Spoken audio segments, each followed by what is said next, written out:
ચાલો દીપ અને લીજા બે મને સરપ્રાઈઝ આપવા માટે થઈ અને બપોરનું કામ બધું જ પતી ગયું હતું. જમી લીધા પછી બે ગાડી લઈને બહાર ગયા હતા અને નવ્યા અહીંયા ખૂબ ચીસું નાખી નાખીને બોલે છે કે નાની તમારી સરપ્રાઈઝ આવી ગઈ, તમારી સરપ્રાઈઝ આવી ગઈ.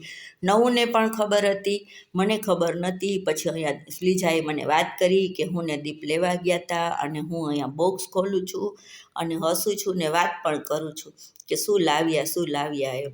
હવે બધું જ જે લઈ આવ્યા છે એનું અમે બોક્સ ખોલ્યું અને ઘરઘંટી છે ડાઇનિંગ ટેબલની બાજુમાં અત્યારે ત્યાં અમે રાખી દીધું છે. પછી એના ડેડી પ્લગિંગ કરી દેશે અને મસ્તનું ગોઠવી લેશું, થોડોક લુક ચેન્જ કરશું અને નવી નવી કંઈક વેરાયટી પણ આપણે બનાવશું. તો જરૂર તમારી સાથે શેર કરીશ. અને માઇક્રોવેવ છે એટલે માઇક્રોવેવમાં લગતી વસ્તુ પણ હવે હું થોડી શીખીશ અને બનાવીશ. તમારી સાથે બિલકુલ ભૂલીશ નહીં, શેર કરીશ. અને હા ફ્રેન્ડ, લોંગ બ્લોગ આખો બધો જ તે નીચે લિંક આપી દઈશ, જોવો હોય તો જોઈ લેજો.